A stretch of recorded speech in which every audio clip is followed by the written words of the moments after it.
Chapter 21. Knowing the Knowing. This goes against everything I've believed my whole life. I protested again.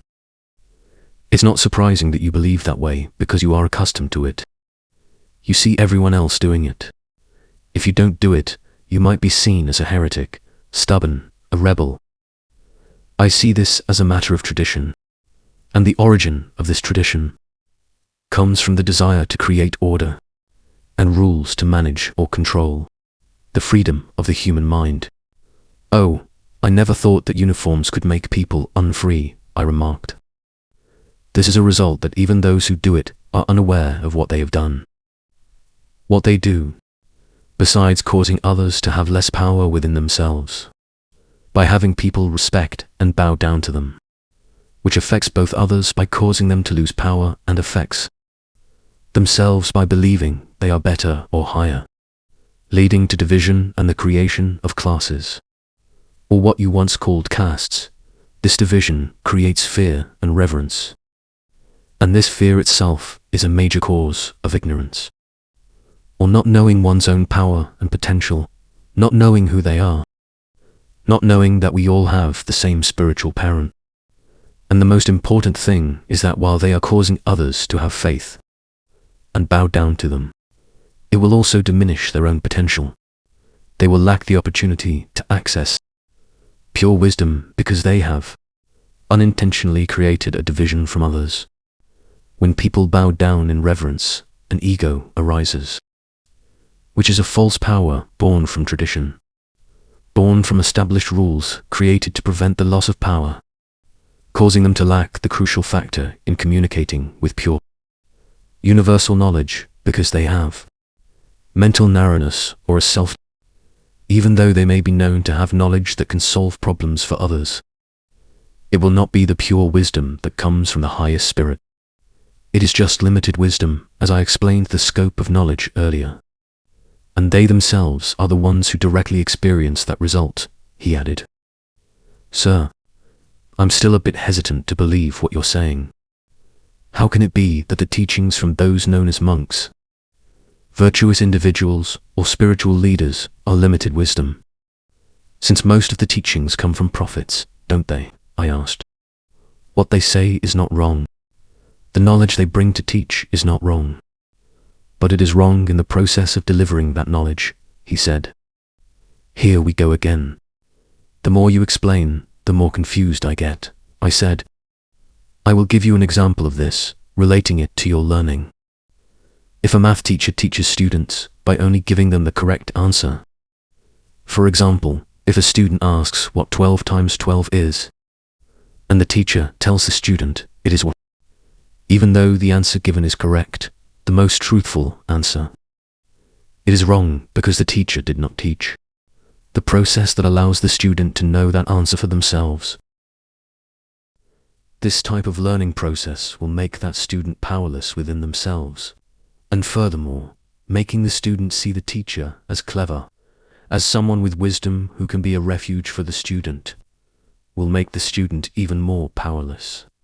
So, when the student has doubts about other knowledge, such as wondering what 12 times 13 or 12 times 14 is, they have to go back and ask this teacher again. What's worse is when they start recording knowledge for students to memorize, starting from 2 times 2, 2 times 4, and so on, for fear that knowledge will be lost or cannot be passed on in the future. It will further reinforce the student's lack of freedom. Your world's humans are doing this with knowledge. Those who see the flaws in this learning process often say that all the knowledge in the universe is still as vast as the leaves in the forest, just as there are still infinite products of numbers. We don't need to know or memorize it all. We only need to know the principle of how to obtain that true knowledge, just as we know the principle of multiplication. No matter what numbers we multiply, we can know the result infinitely, he explained.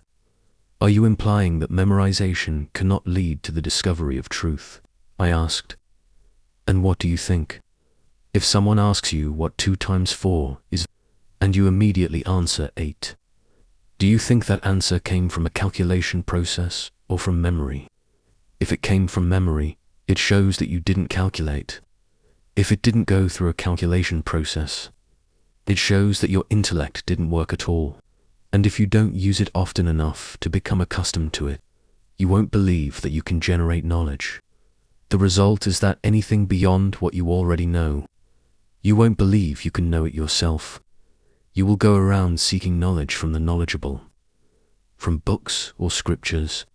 Try observing yourself and see which makes you more certain and confident.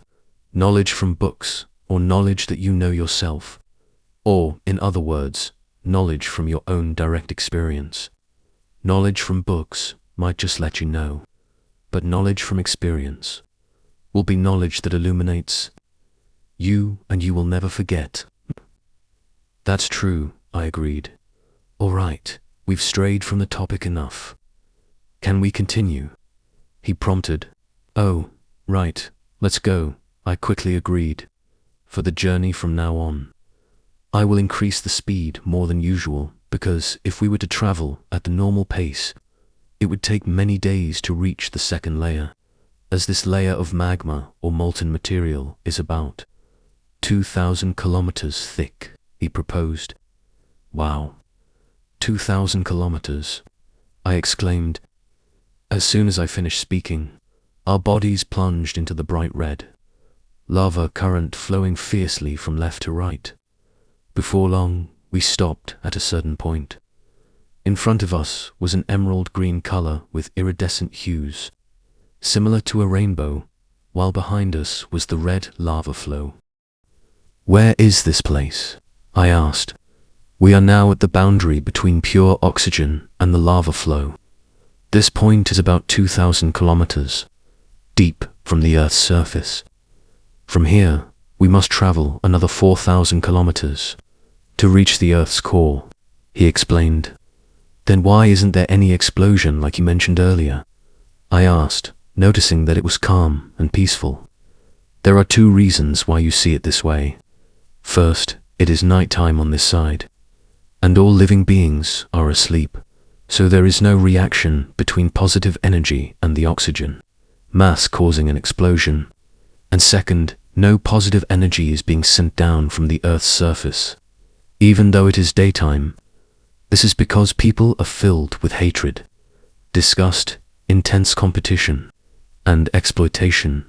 People are consumed by negative emotions, prejudice, irritation, sadness, suspicion, and worry. I think the second reason is more likely because it is daytime on this side, he explained. I think this calm and peaceful atmosphere looks good, I commented, based on the feeling I had at that moment.